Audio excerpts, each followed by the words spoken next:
Good evening, and welcome to this joint study session. It was March 24th, 5:30. We just go around and say who's here. Start with Christina. Christina Soltis is here. Riley Reed here. Yep. Beth Porter. Sean Smith. Go back to Debbie. Debbie Hartsock here. See. Don Bonner, Public Works Director. Selena Lyons, Community Development Director. Regan Boley, City Manager. Krista Bates, City Clerk. Okay. And we have our consultant joining as a panelist right now. Oh, good. Okay, thank you. So on the agenda tonight is a review and discuss the 2026 transportation impact fee. Is an update on that. So who is presenting on? Okay, so yeah, Don, Josh and I. So Josh, did he disappear? Okay, well, hopefully he's joining. Us on screen. Let me make sure that he didn't like text me that he was having an issue or anything. Apologies. An attendee, and I wrote him to panelist, and he has to accept that. And I believe he probably did. Okay, perfect. Okay, we're getting there. Thank you for your patience. Did that share the right screen?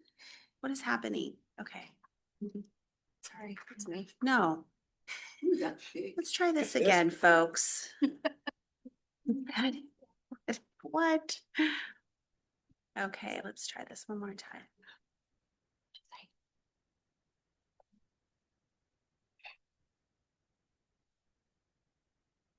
Okay, that looks like a slide deck. That's right. All right. Oh, hi, Council. Hi, Mayor. Tonight, Don and I and Josh Anderson from David Evans and Associates, who's our transportation consultant, we're gonna present to you about our transportation impact fee update. Some of you have not been on this journey with us before. It's been a while. And so our goal is to walk you through the information that was in the agenda packet. I know that's also is pretty dense, so hopefully we can break that down in to bite-sized pieces tonight and take any questions that you have. Mayor, I would just ask if you want us to just kind of take questions as we go. We can make pauses, or if you want us to hold them to the end. how much slide deck? There's about 10 slides, and then we do have about 3 questions for council specifically, but we may end up addressing those as we go.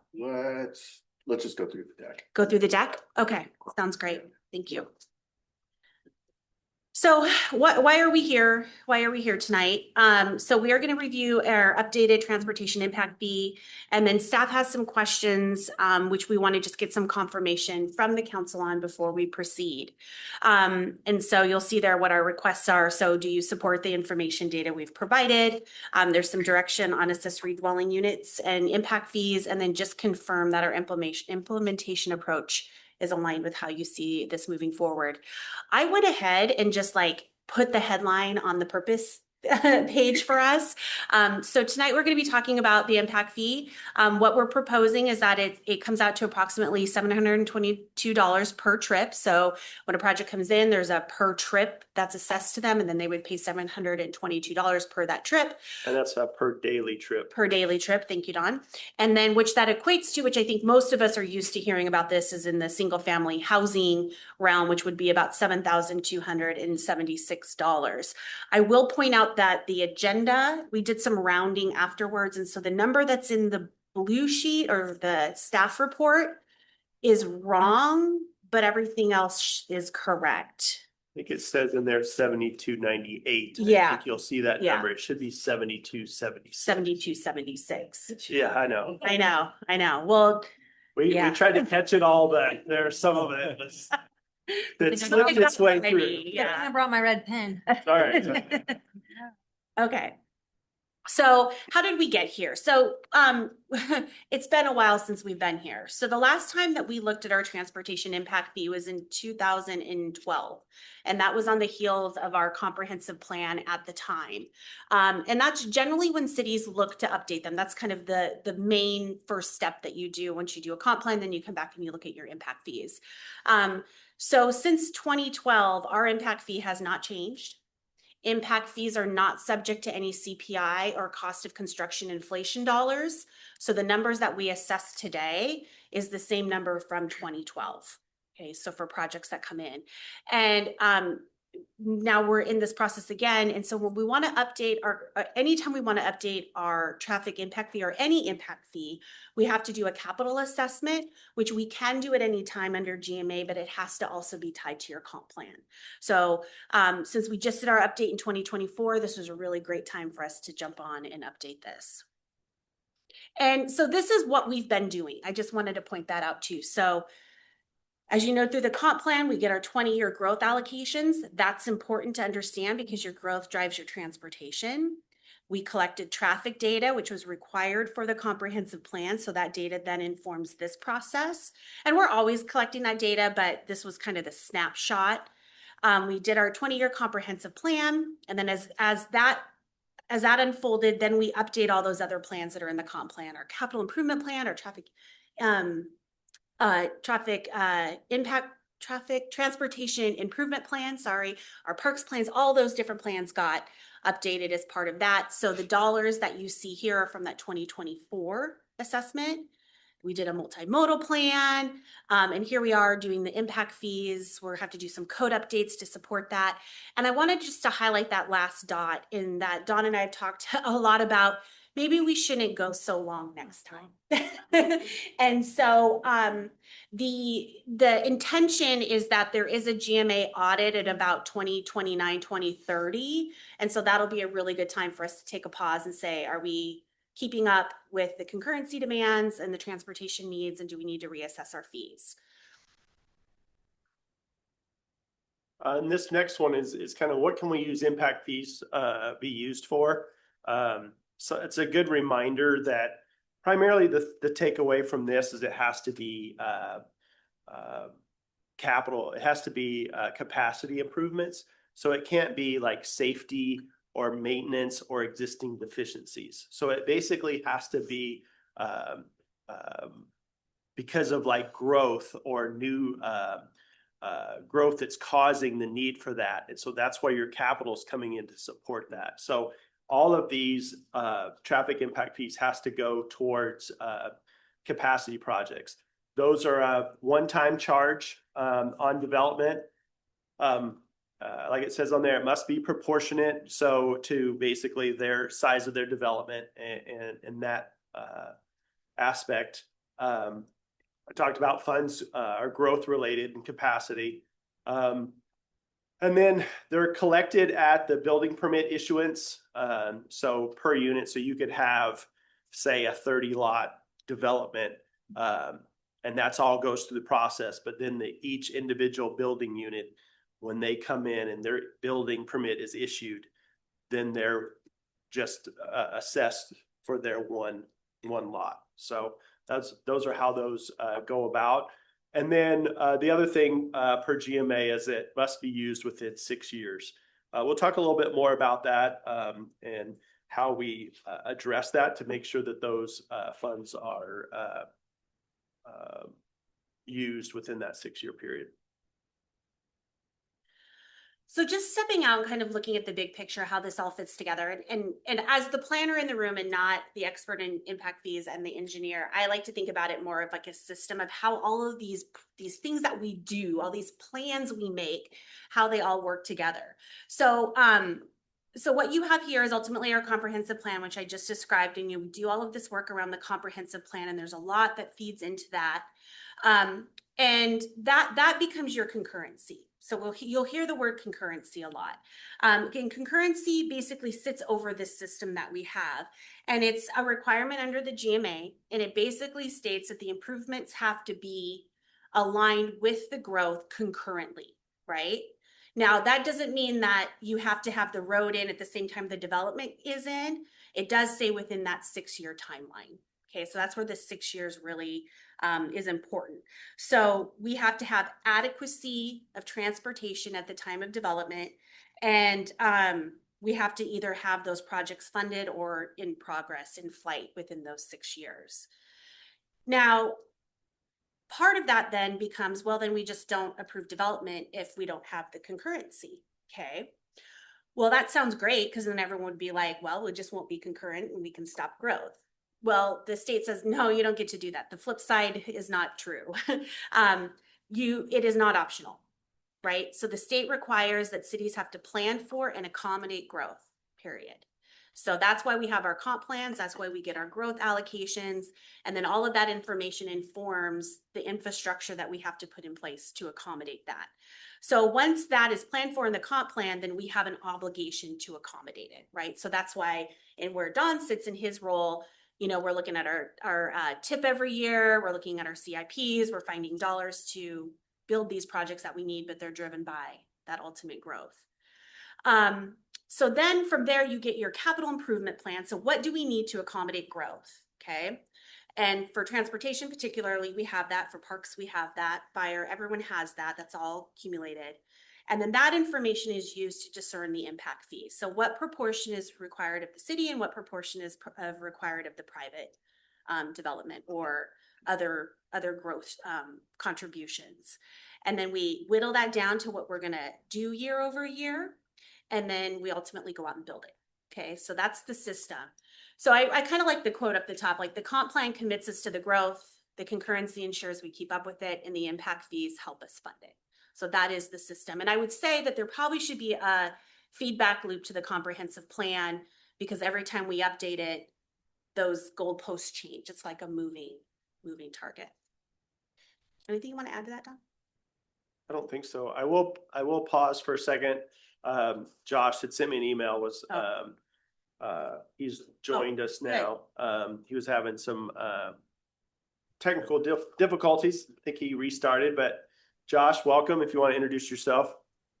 Yeah, thanks, Don. So Josh Anderson, I've been with David Evans and Associates for a little over 20 years now. I've been working directly under contract with City of Covington for, I think, a little over a decade, managing concurrency and kind of the city's really traffic operations program.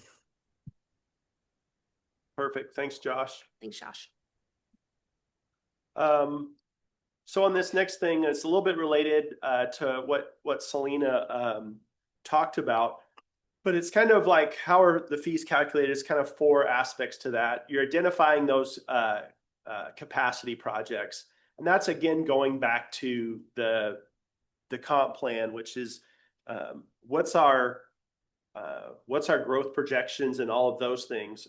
We are then now taking that and saying, okay, what do we need as far as capacity projects to support that? Then we go through the process of estimating how much public funding we have, or more so estimating what we think we could maybe receive primarily through grants.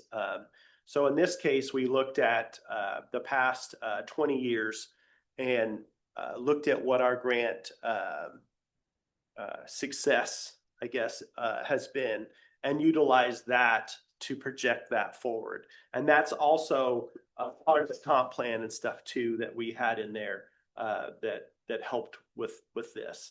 So then the next aspect of that is forecasting our trip growth. So again, it's taking like, okay, based on those growth projections, you're talking from now to 20 years, what is the additional trips that are expected to be generated in that time period?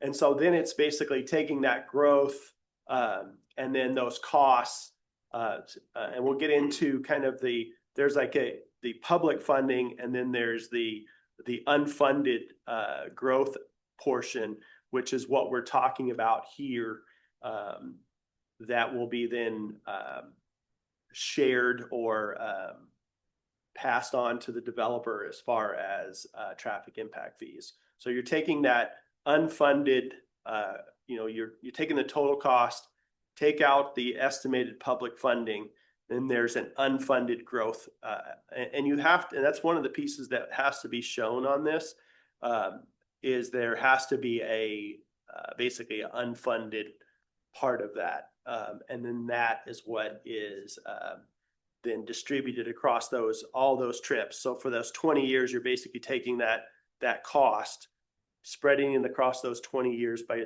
those trips. And then that's how you're getting those calculations, cost per trip. And we'll go into a little bit more of that in a little bit, but that's kind of an overarching piece. I don't know if Josh, you good? I think the only thing to add there is the capacity projects were really identified when we updated the transportation of the comp plan last year, I believe it was. And then the rest of those 4 steps really were part of the impact fee update, that report that Selena handed out. And I forgot to mention in my intro, I was the project manager for the impact fee update also.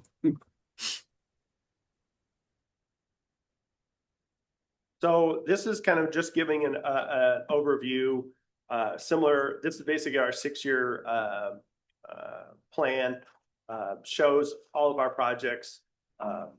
This is going to have aspects in there that are not all included as far as our calculations, because some of those are, for instance, the say the pedestrian crossing. That's not a capacity project, so that would not be one of those. Some of the downtown, the TC projects are developer funded strictly based on their orientation, being within, new route, new development type projects. So those are not in these calculations. But what basically are the projects that are shown there in the 6-year? There's some additional ones that are in the 20-year. We'll talk a little bit more about that too. But this is just kind of giving you an overview of our map of our TIP projects for the city. So here's kind of those projects. So we have this is now taking all of our 20-year capital that has all the projects in it. We've went through all the projects and we've said, okay, which of them are not capacity or safety driven projects that are not strictly developer funded, like those town center projects, and projects that have already been completed. Those have all been stripped out, and these are the projects that are left. If you look at this, and it's kind of hard to see on the It's in the report. Yeah. The screen. You'll see that switch on my thing so I can look myself. And they're in the report too. It's table 5 and 6 in the report if you have that. Thank you. Zoom in. So if you look at that, you've got 89 million that are showing of capital projects, capacity projects that are in the 6-year, that we're expecting in the 6-year. And then the 3 million for that, right? Or is it 30? It's 6 million. Okay. That's million, right? Yeah. Yeah. So you can see that it's pretty heavily, the need for these are heavily loaded in the 6-year versus the entire 20. So you're really having, even though all the projects is spread over 20 years, it is the need for those, the way the model and what we've looked at, there is kind of a heavy need for based on the growth of that concentration being in that first 6 years. So it's a little bit to what Selena was referring to, that we need to kind of see how we're doing sooner. So we're not like waiting, 12, 15 years down the road and saying, oh, well, maybe we need to make some adjustments in this. But so really the needs show that in the first six years, we really is that 89 million. And for the rest of the 20 years, so really 14 years, is showing 3 million based on projections. Again, that's going to be kind of how growth, if it comes in based on projections. I mean, those are kind of hard to know, but that's, again, based on the information that we have. Josh, anything else? Now, I think the only other thing that final bullet there, the numbers that you're seeing in tables 5 and 6 don't match the numbers that you would see associated with the comp plan. And that's because the comp plan has 134.3 million in total projects, but that includes those publicly or privately delivered projects like the town center projects, the non-capacity projects like the pedestrian overcrossing, those types of projects. So it's important to note that the impact fees would only be applied to that 92, just under 93 million in projects, not the full 134. Right. And yeah, because all of those still have to be identified in our comp plan is the entire Correct. 134. Correct. Let's see. Okay. So, yeah. Oh, sorry, go ahead. Thank you. So the projects that are gonna be on 272nd, so that's the state highway part, we still fund that even though it's a WashDOT project? Yeah, we've still, that's a little bit of those pieces that we utilize in lobbying and stuff too, of trying to say, hey, state or whatever, this is technically WashDOT and they should be funding this, but they really haven't. So that's where when we go and we try to lobby, that's one of the things that we utilize that I think is a benefit that we're trying to do that. It wouldn't be able to, fund these projects without that, without funding or help from like state to do that. I was saying about the ultimate capacity, like these particular projects for concurrency, or not.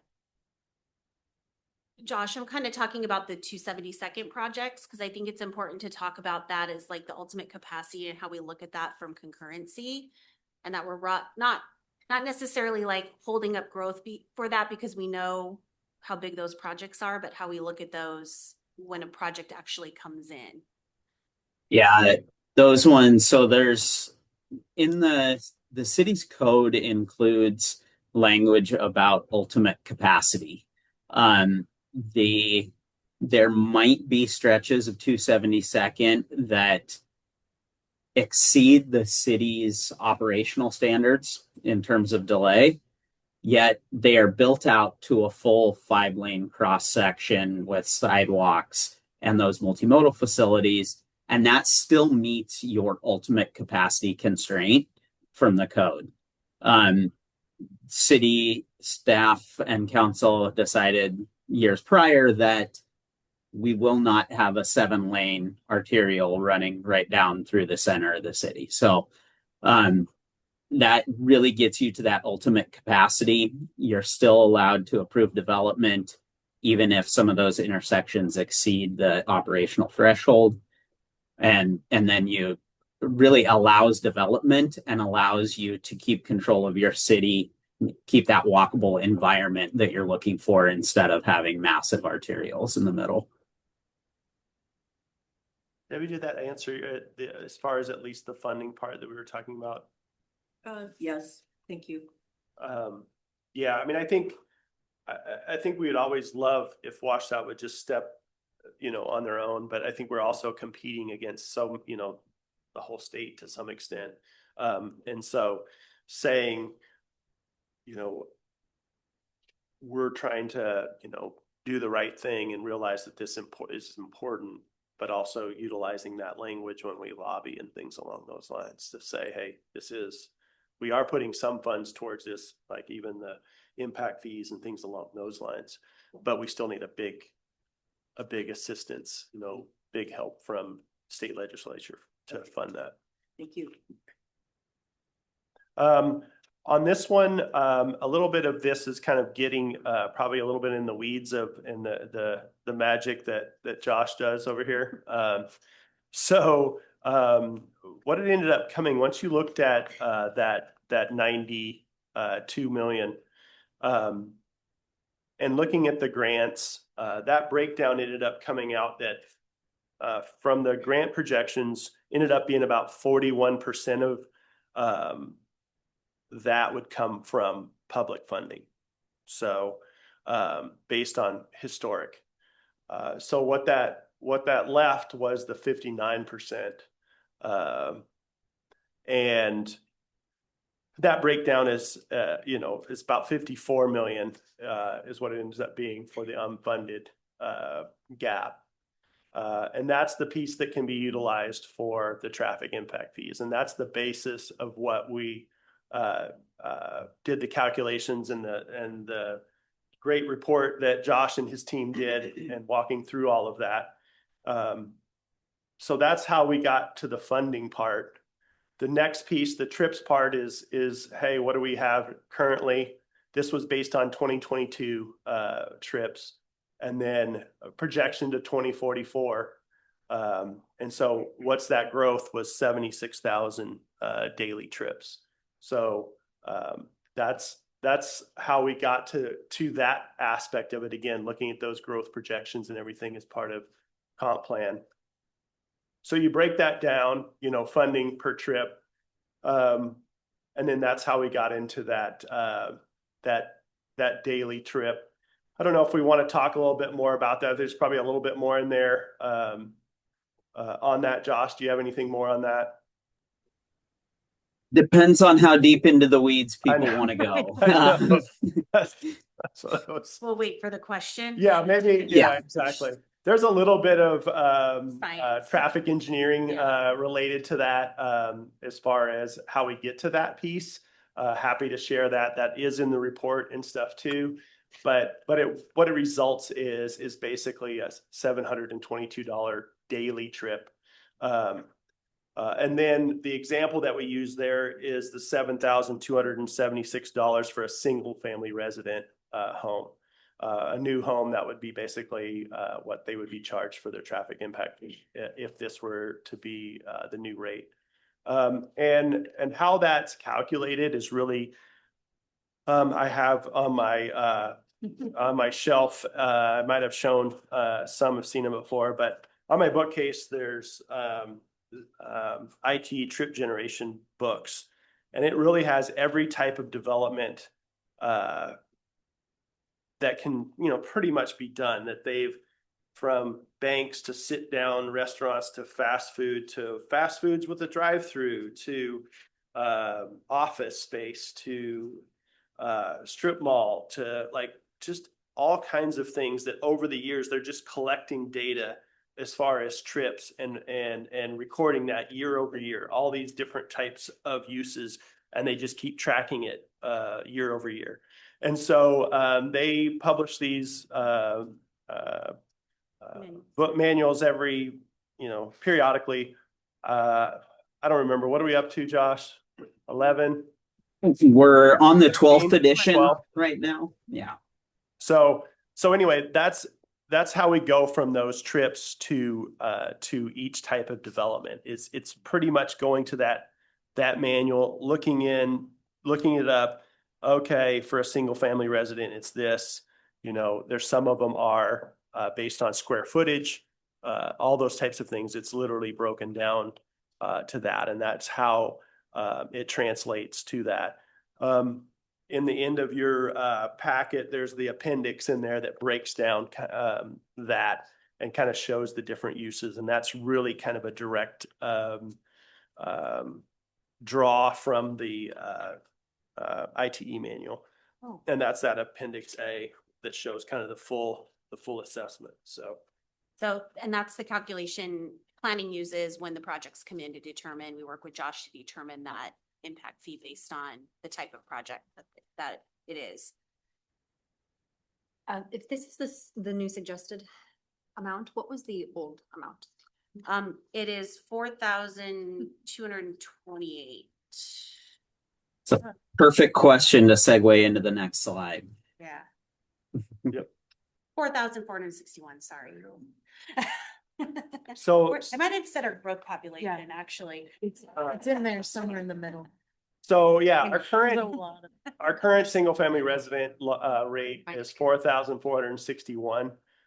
Selena did the projection there for, if we would have just followed CPI for that 4,461, it would currently be at 6,588, just straight CPI, not taking into account any projections, growth, anything along those lines, just literally straight CPI. So so looking at that, then that's the proposed is that 72, 76. Do they, They have it in their packet, yeah, the full, the chart over the there? chart. Okay, Yeah, okay. So zoom it in for myself. 16. yeah, so on the last page, Transpo did this Is this? impact fee. It's still very small, and I can bring it up and zoom in if we need to. They did an assessment in 2025 of the top 90 cities in the 5 counties in Washington state and what their impact fees were. So at the top, North North Bend Bend. has, theirs is at 16,000. Sammamish is 14,000.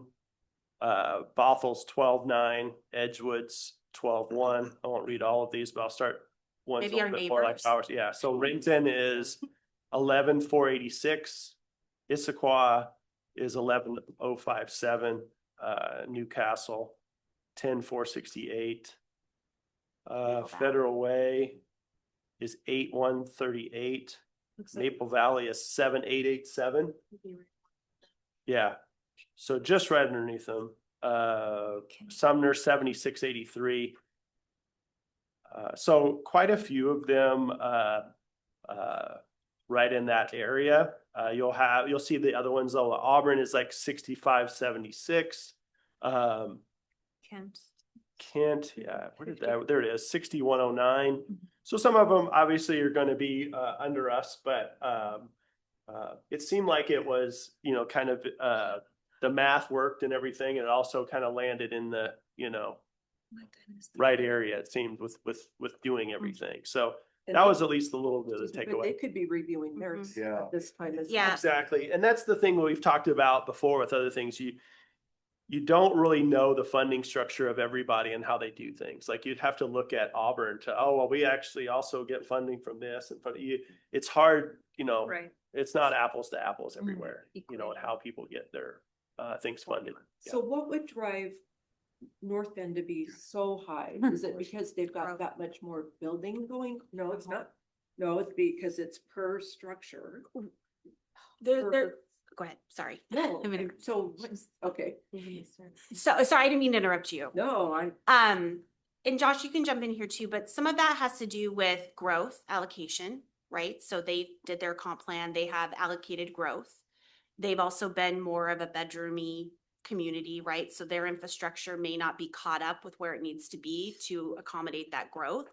So maybe similar to us, and we don't know this for sure, but like we have a big chunk that's due in the next 6 years to accommodate our growth. So versus maybe some other cities, or they could spread that across the 20.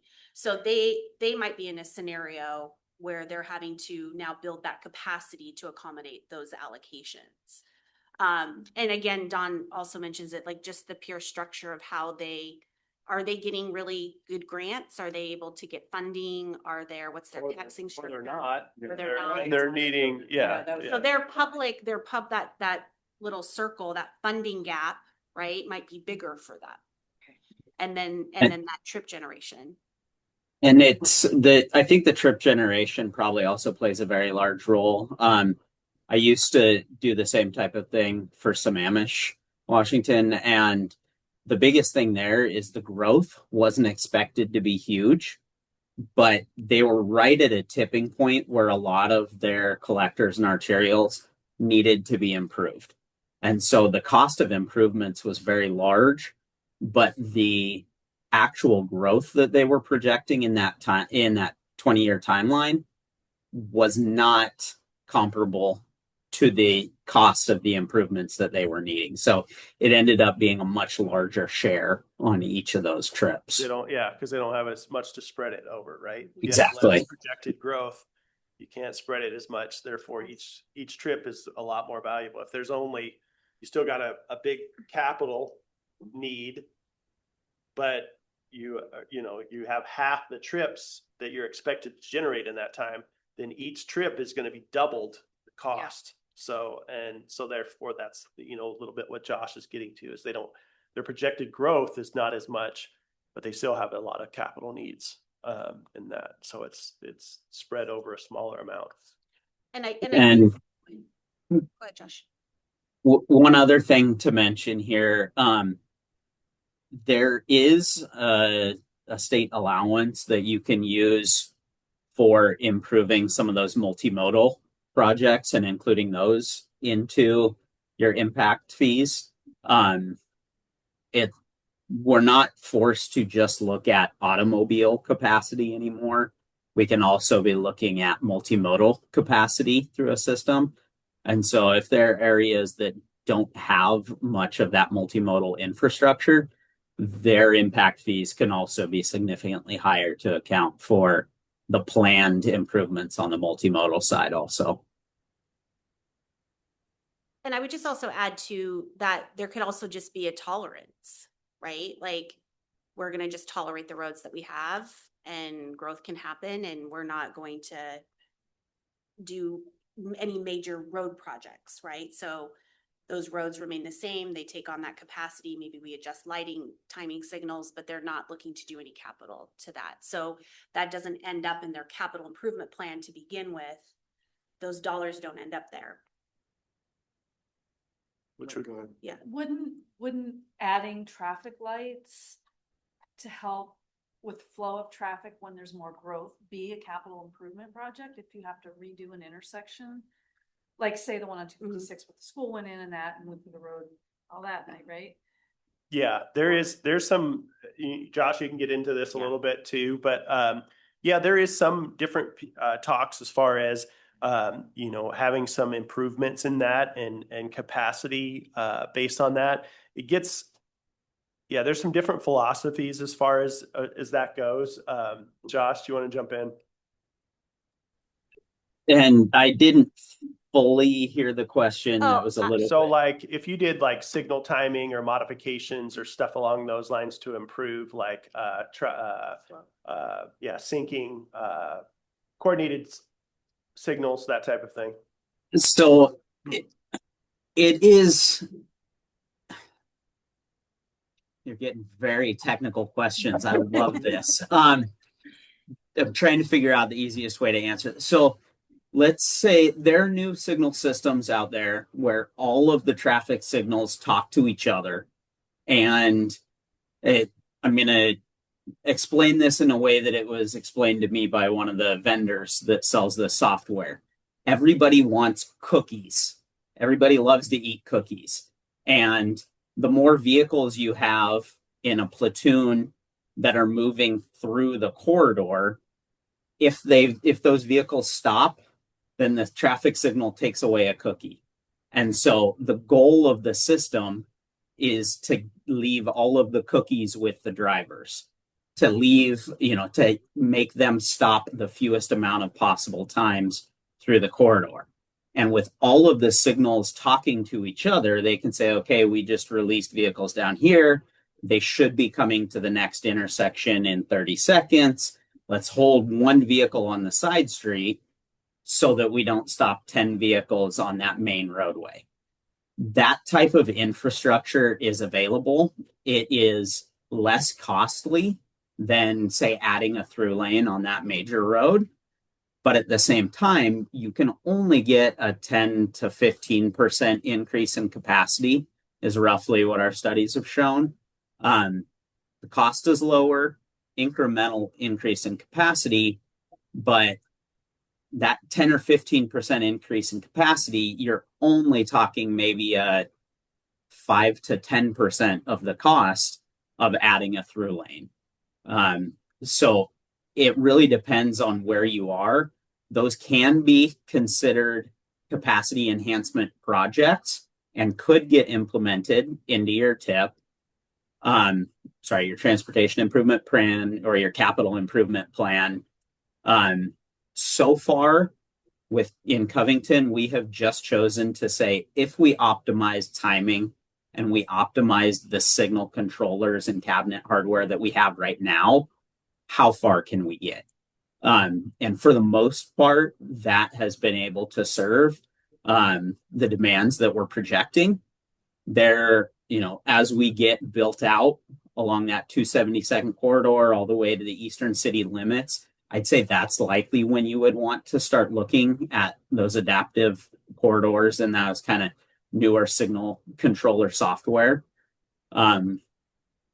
We could also kind of start diving into the connected and autonomous vehicles, those vehicles that talk to the signal hardware and the signals that talk back to the vehicles.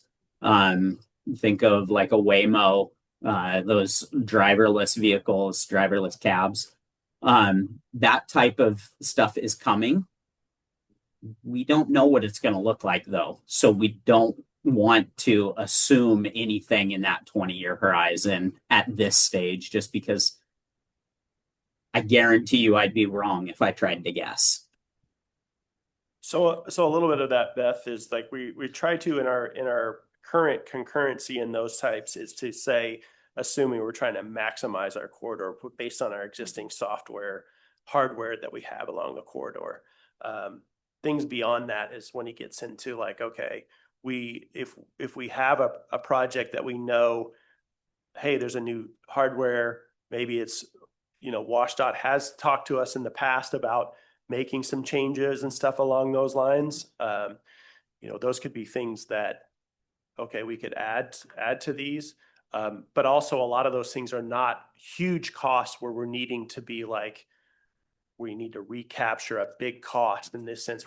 Whereas a lot of the things we're talking about is trying to recapture for like the true costs of things like widening and things along those lines. Well, I'm even thinking about certain intersections where we have a turn lane, but we don't give them a solid green.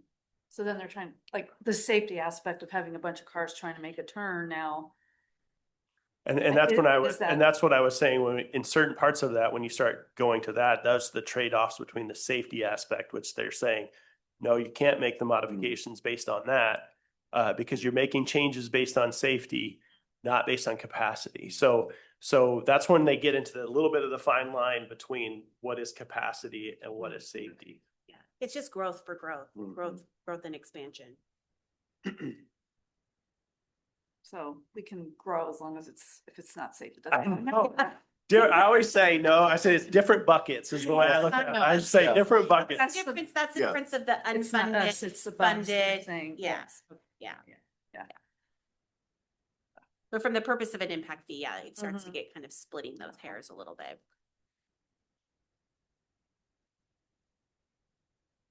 Are we okay to move on?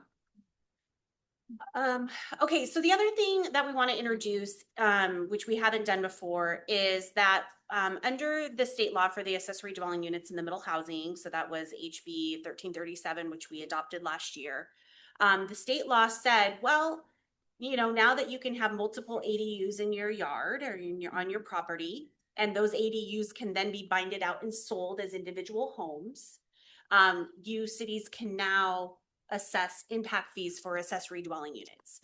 So today, if someone comes in with an accessory dwelling unit, think mother-in-law, garage, apartment, basement apartment, we don't charge an impact fee for that. That's not what we've done. The state law says now that you can go up to 50% of the single family impact fee. So that for us, if we did it 50%, it'd be about $3,600. And I did put the different percentages up there. So the question actually for council tonight, we can get into this more, is do we want to take advantage of that requirement under the state law in assessing an impact fee of some level? Because you as the council can choose that percentage. And then obviously we would write that into the code. That's something new. Don't want to get off too track, but this is also something we can explore for parks as well in the future. And I've talked to Ethan about that. So that is just kind of the one outstanding additional ADU TIF law that came into action. So that wraps up our presentation. We just have 3 questions for the council tonight.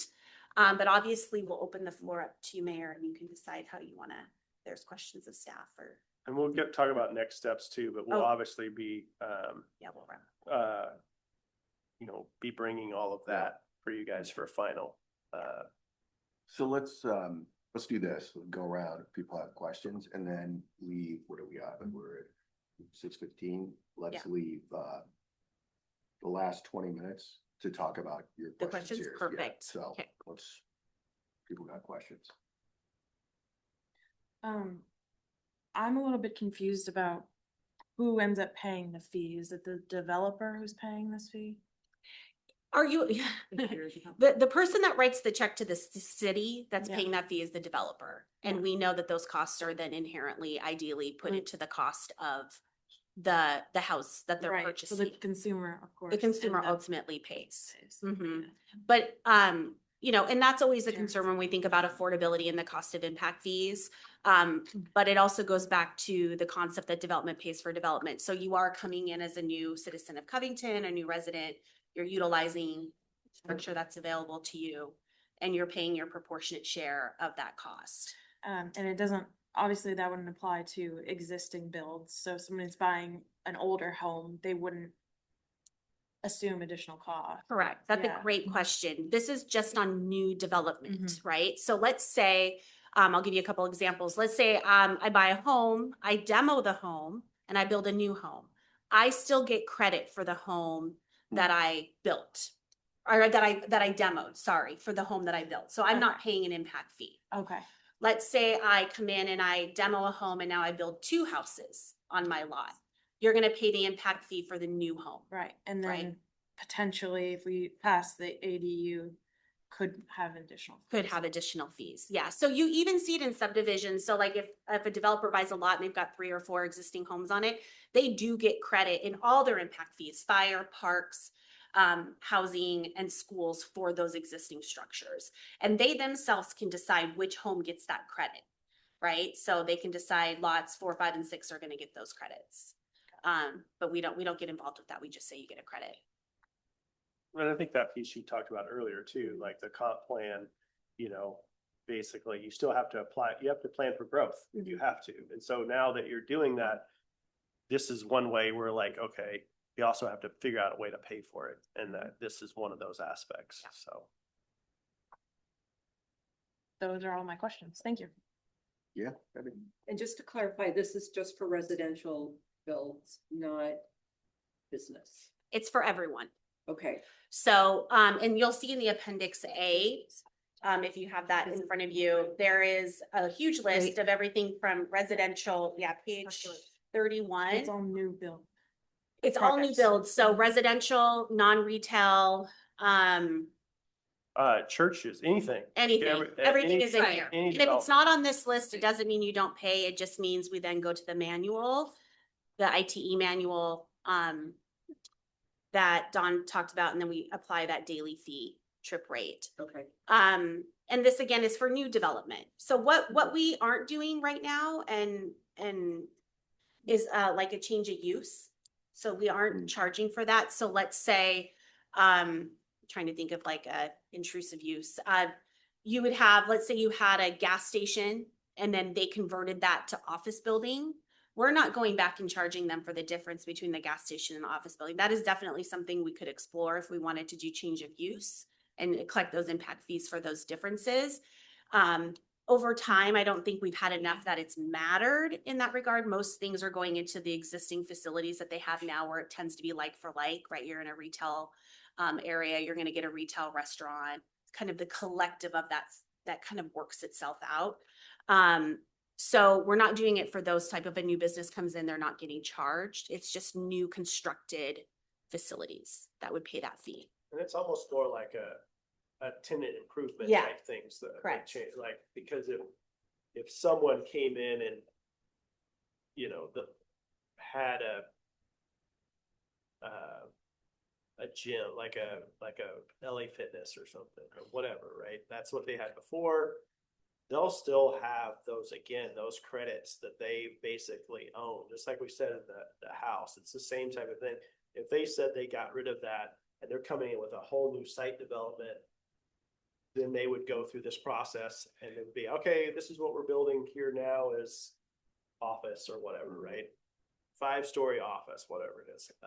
And then it would basically be calculating their new fee, credit their old one, pay their net difference. And but like Selena's getting down to the level of, say, some of these tenants, like just in this area, like you'd switch between like Starbucks and an Op- insurance agent. yeah. Yeah, Office exactly. Depot and Those plants. types of things, we're not going down to the level of like tenant improvements, that type of thing. Sorry, Christina had a question. Oh. Thank you, sorry, and just to branch off of this. So as I'm looking here, there's different classification, let's start with commercial first. Size matters, right? Mhm. Why, what is the principle, and is it because other cities are not doing it? But where's the thought process where if somebody builds a 1,500 square foot home on a 4,000 square foot lot versus somebody who builds a much larger home on a much larger lot, they're both paying the same amount. I don't like that. It just, where's the reasoning there? When it comes to property taxes, when it comes to a whole plethora of other things, it's, there's reason behind the numbers. This, Yeah, and really what it comes down to is, again, that trip generation manual that talks about literally a house generates, like, we're going back to not like, well, it's literally, it says, boom, this is what it generates. but a house who has 2 people living in it versus a house who has 8 people living in it is very different, and size matters. Right, and the ITE manual tracks kind of like, there's like a dot chart that, right, like that kind of shows these different data point collected, right? And what the ITE manual is kind of sorts through that and finds that kind of mid-range value, because you have to set a standard somewhere. But the flip can also be true. You could have a very large home and you haven't downsized. You had 8 people before and now you're at 2. And you could have a very small home where maybe you're having multiple families within that. So we'd have to get really down into the specifics of what's in this home for us to assess that. Or square footage. I mean, it's pretty simple to me. I don't know. I just, it's, nobody's gonna ask how many trip charges am I contributing to this sum here. And if it's a developer who comes in and, you know, what we want is, well, what the state wants is density. And we need that. And that's what we're going for. But I don't see a developer coming in here and saying, hey, I'm gonna create density and have more homes so that I can pay this amount as many times as possible. Versus, hey, I'm just gonna go and do what's profitable and build bigger homes on the lots that I have, on the plat that I have. I can keep talking about this, but that's where I'm kind of hung up on it. And maybe if there was a better reason, if there was better reasoning than just, you know, well, we have to have a standard, but, and so do property taxes and so do other things as well. There's a standard, and it's just how do we get there, right? So. Did Josh have an answer? Josh, did you have Yeah, something you you wanted want to add? Yeah, so ITE is the Institute of Transportation Engineers, is who puts out that trip generation manual. The trip generation rates for single family homes has stayed within 5% over the last 2 decades that I've been working.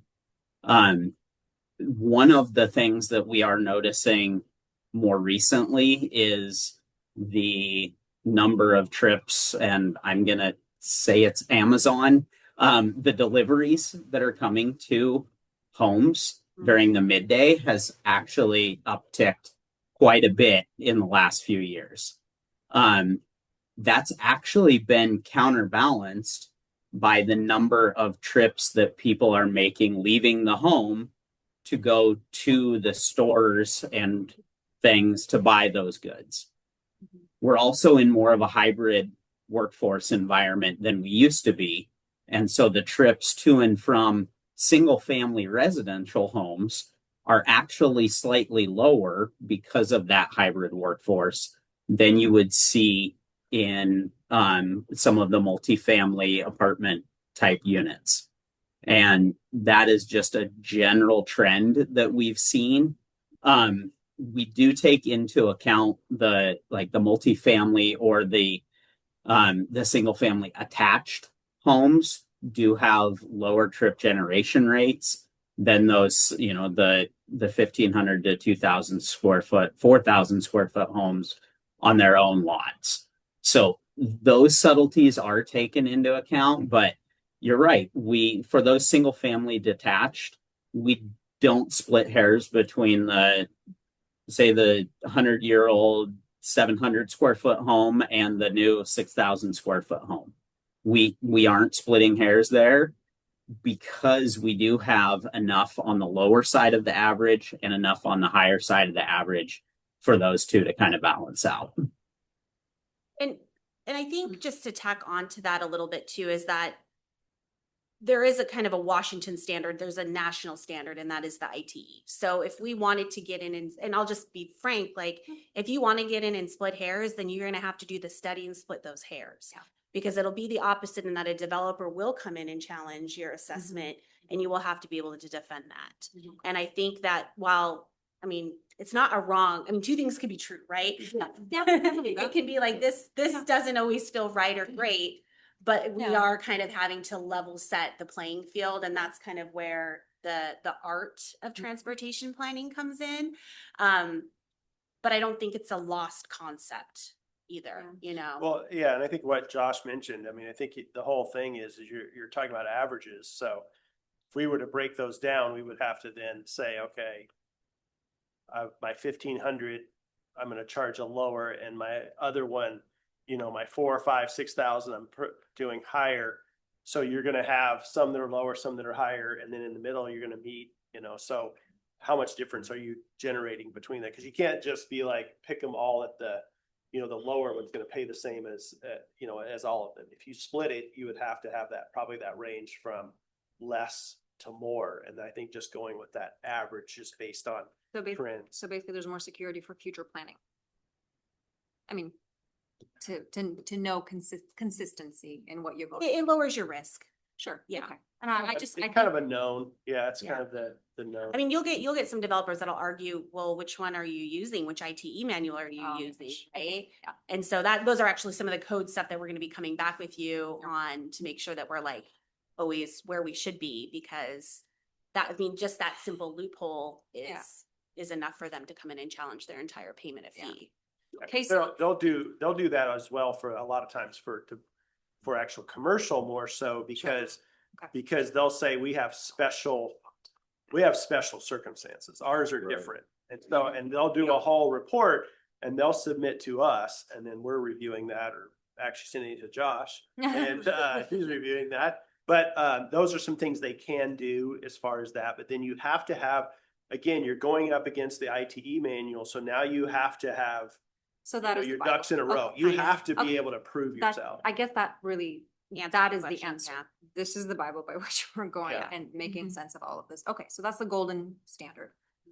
I also think Casey would have a field day. Figuring out the differences and plugging it in, but. Probably more Kelly and then Casey. Yeah, exactly. Jeff. On these new proposed rates in Lake Point, in our development agreement, are they already set, or is this going to apply for anything new in there? With the new commercial by Center Cal would have the newer rate, so if we approve this. So there's two things that happen at Lake Point. So short answer is yes, they will be subject to whatever impact fee is in place at the time that they pay a building permit. Okay, so they will pay these fees at whatever rate. And if we changed it in 5 years and they're still developing, then they're going to be subject to that rate. You don't vest to the impact fees. Okay. The other piece of that, which is just worth mentioning because you brought up Lake Point, is that they have in their development a whole different calculation of SEPA assessed fees. So they pay the impact fee plus their site specific impact. So it was the impacts throughout the city that were specific to their development. We call it the Schedule S internally. It's the Exhibit S in their development agreement. So they have another calculation that they pay because those had impacts on other parts of the city that weren't necessarily related to our capacity needs. They were directly related to the developer. So you can you can have, and years ago, we had kind of our GMA, or what we're talking impact fee list. And then we had kind of it's projects not in the GMA, and that was those SEPA projects. And so each of those, you would have to, those are very specific, and it talks a little about in the report in your packet, but talks about the difference between GMA and SEPA. And those are all would have to be very project specific. So you're literally going through and saying, okay, what is the specific impact of this project, of this development project on, say, a road project, and that would be. And so how those things could be added, because it's not already captured in the traffic impact fee. So you could have, for each project, you could have additional conditions on a development above the traffic impact fee if they show in SEPA, during the SEPA analysis, that they're causing more impacts than what is being mitigated with the traffic impact fee. Okay, so can I ask a question then based on that? I was thinking about the chicken place coming in. Oh, Okay. Raven Hates. Mhm. Yeah, so thank you. That is gonna have a huge impact on traffic based on where it's at. But before they can get their permit, don't they have to do a concurrency study? Correct. Okay, and but we still can't, we can still only charge them whatever we're coming up with the residential. I'm Yeah. sorry, with the business. For the business. But that business itself might create a whole lot more traffic problem than, say, Nikki's. But it's. Because it's the drive-through or the different. Yes, and restaurants, yeah. it's on it's on a corner, so you're impacting two different roads. So Josh, when he gets a new development, we send a project to Josh to run. He'll analyze those things, and then if there's other things that are being triggered that are impacted, he's monitoring those intersections and things along those lines. And that's some of the information that he gives back to us to say, this project, based on their trips and stuff like that, is causing this issue. A lot of times we're looking at driveway entrances, or we're looking at things along those lines to try to determine, like, is there other things they need to do for that specific project to address and mitigate. And that's where it comes in through the SEPA, where this is just talking about you're setting a boundary. Growth Management Act allows you to basically set a boundary. And in our case, we're setting the entire city limits. And you're saying, here's our capital needs for our entire city. Again, the trips are generated within that whole piece of the unfunded divided by the number of trips. And then that's basically how we were calculating that. And then as those developments come in, you're basically collecting that. And then we can take that money and spend it on any of the projects within the city that's part of this capital need. So what I'm saying, that's just that piece as far as holistically looking at the capital needs based on your projections. Once you get into the finite of a specific project, there could be like SEPA things that could be added onto them that wasn't mitigated. This project that they're contributing to on Kangley, that's not solving their problem. Our project doesn't solve that problem that they're creating. Right. So there could be additional mitigation that's added on top of that. So like, yeah, Okay. so maybe a good example of that would be, the Marshalls. So you know how you come out onto Covington Way in the Marshalls. So when they went through they had their impact fee. And then we looked at their turning movements, and we looked at their queuing, like how long does someone have to back in to turn in? How much visibility do they have to come out? What happens if you want to go left? What happens at that intersection? So all of that, like Josh runs kind of the big model, and then the evaluation at the planning and engineering level, we look at kind of those more specific, which Josh supports us on. And in that one, we found, there's some queuing issues.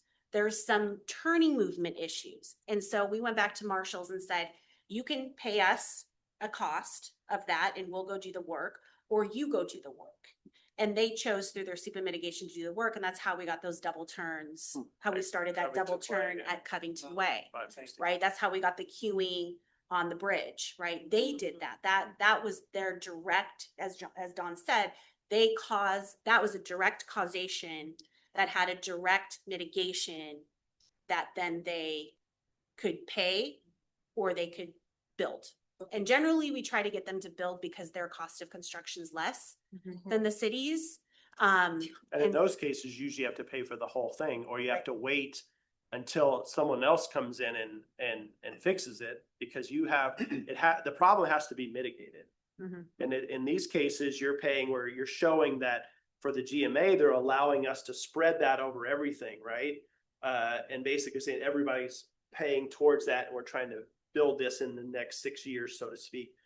The issue with the SEPA, or if you're showing that that's unmitigated, they have to mitigate that and fix that problem, or they have to wait till someone else fixes that problem. So. Beth, Did you? do you have any more? Sorry. I was just gonna give my answers to the Oh, question. okay. So I just, as you're explaining that, it puts a definition to me of the impact fee is a fee on behavior, trip behavior, and then the SEPA or whatnot has to do with the actual conditions of the. So, and I think I know the answer to this, just the one question, the ADU, that would only be for a detached, newly built, not if somebody decided to like gut their garage and turn that into an accessory dwelling unit, but it's still part of their home, right? It would be any ADU. Under the state law now, an ADU is attached, Yeah. detached, Okay. a garage conversion, an attic conversion, a basement conversion, Okay. anything where that you are creating like that mother-in-law.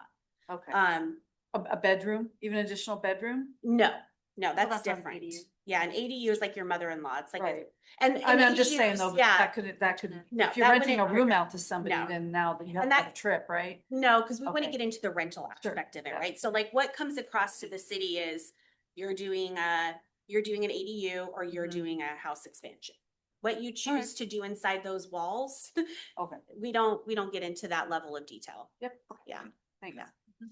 I just had a couple, but I know we're getting close to time here. I assume we're at least looking at what Maple Valley and Kent are doing along 272nd. So if we're looking at our TIF and capacity, I mean, I know we've had trouble with Maple Valley not prioritizing this road, but is that just gonna put the bottleneck, so just, I'd be Yes. curious, Yes. I'd be curious The to know. answer is yes. Be curious to know what their How about- plans are for that. When we bring it up, Yeah. periodically with them. Their focus is primarily 169. Yeah, I just Until had they- lunch with them today. Yeah, Same until thing. they solve that problem, they yes, we'd love to solve this problem as well, but Mhm. their focus is 169. And I'll just kind of, I think it's worth saying in that when we do upstream, when we did the comp plan and we did those trip data, there's like more data that goes into just what's Covington's collecting.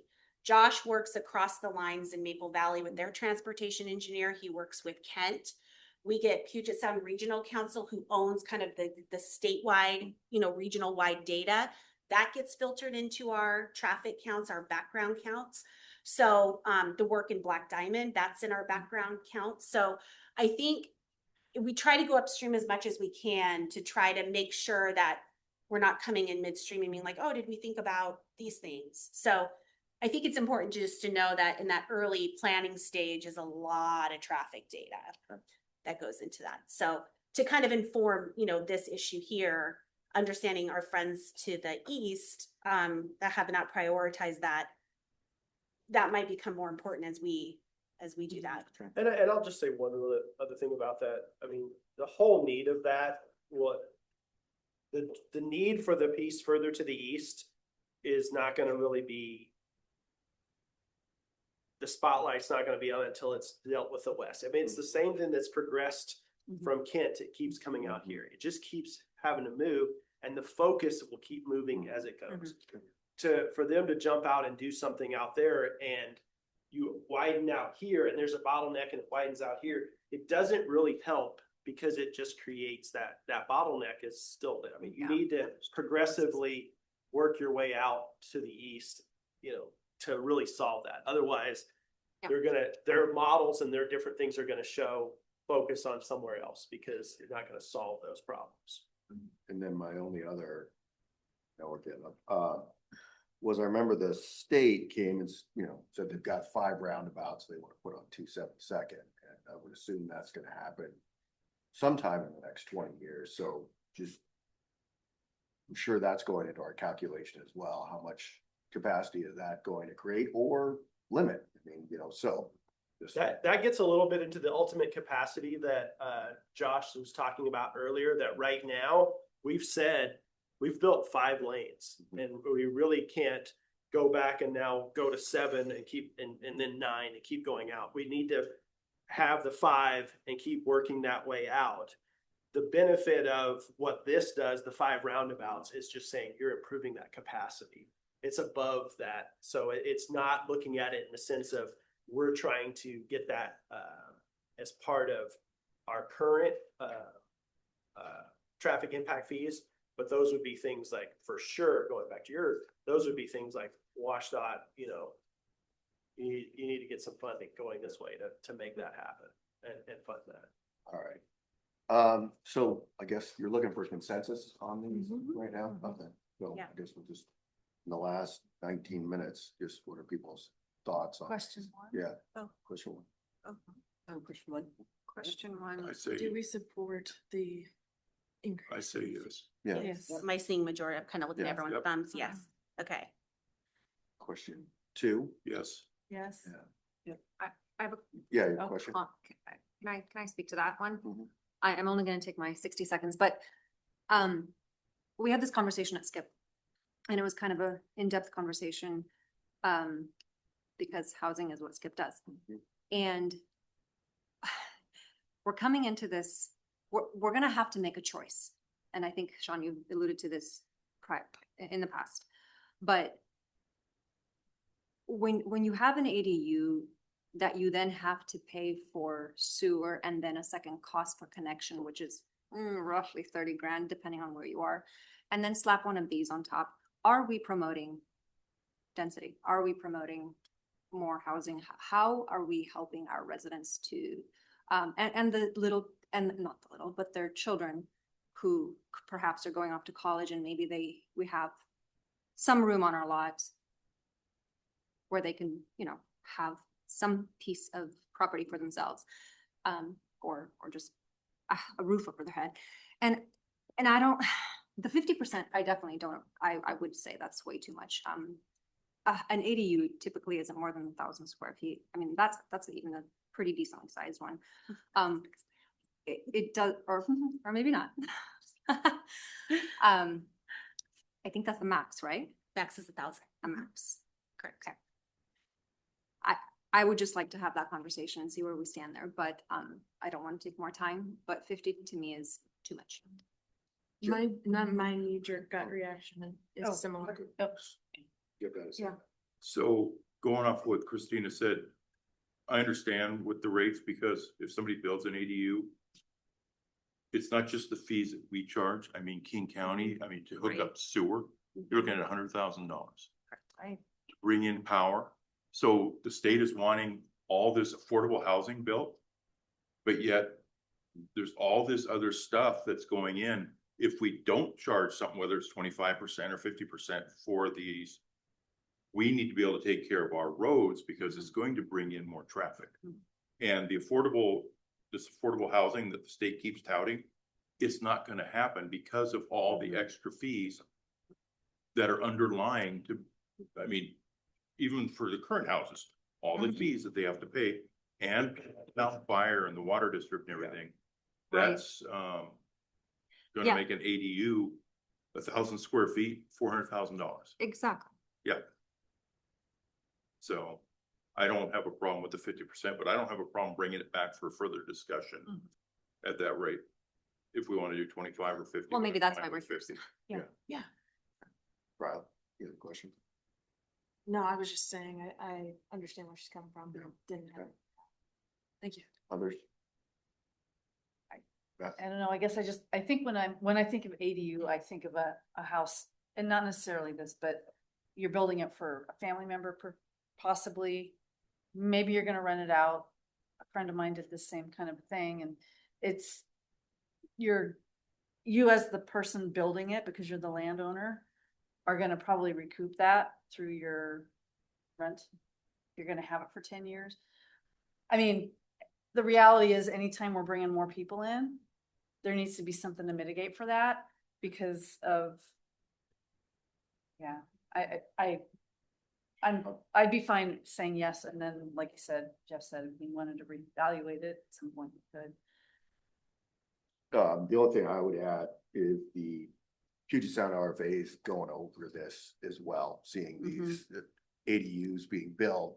And the one they showed us, the square footage of the house actually doubled, you know, so, and the people objected to their fee going up, but now the fire department has to plan for a fire that's twice the size. So it's not just us that's dealing with this. And I totally agree with you on, you know, these fees are eventually gonna Compound. make these, houses, they're not affordable. I mean, I guess we just do that, but, you know, we do have to also, to Beth's point, recognize it's bringing additional impact on our infrastructure. So I don't know what the perfect answer is, but Christina, yeah.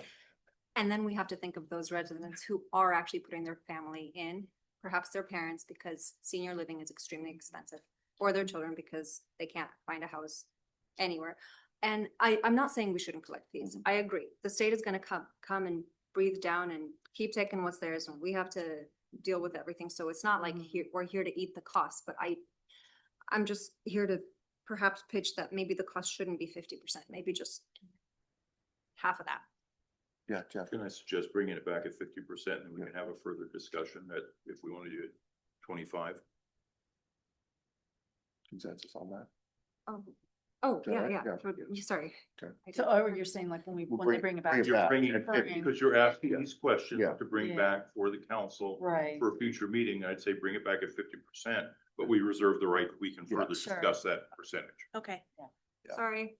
No, was the no, last That's what you're here for. no, that's Sorry, not that's sorry. actually fine. I'm almost wondering if I detangle them in general, like we could do the impact fee if we're all aligned on that. We can get that on the books. Then I can bring Yeah. back a separate discussion just on Yeah, 80. on ADU transportation. Okay. This isn't like a code where we can do them at different times. We We don't can do them have at to do them different all at the same Yep. time. And that might be, yeah, because there's actually code that goes along with that. So that would allow me then to maybe just bring the package. If we, so this might lag, I'm just gonna let you know, this might lag behind the number Well, one. the sooner we can get it, the other thing better. Yeah. Better Yeah. because of the point. Yeah. For sure. Okay, Yeah. so that's I think definitely I think doable. That's good. And you want to see it at 50 and 25? I'm Okay, that's I mean, I'll just make some charts. Use that chart. Yep. What was the next That question? works too. Okay, Last question. Oh, yeah. Is, do we have any additional considerations that have staff? I would say I don't at this time, but reserve the right for future discussion, depending on what the state You don't brings have to back. have the right. Right. You can anyway, regardless. It's just a Well, I revolving don't door. have anything unless the state brings something up that we have to Right. detangle Yeah, to fix. yeah. right. Um, And I think. Go ahead. One of the things that we keep saying is that development pays for development, and we know that it's not gonna be able to pay for all of the development. But this is our best shot at trying to help our infrastructure because we know what's going on and. Great. And then, oh, sorry, I was just gonna say the last slide is just what we're gonna do next. And there'll be a lot of code work that the planning commission will also pick up just to bring us in better compliance with our updated comp plan around transportation. Bless their hearts. Yeah. Yeah. Well, they're Seriously? excited to work, they're excited to work on things that are not mandates. Oh, So, okay. yeah, they're, wow. Well, that feels better. yeah. Still, bless their hearts. Anything else you need from us? No, just thank you all Thank you. for your time. Thank you, Yeah. Josh. Thanks, Josh. And what time? Thank you all. What's that? 6:50. 6:50. Look at us. We're adjourned at 6:50.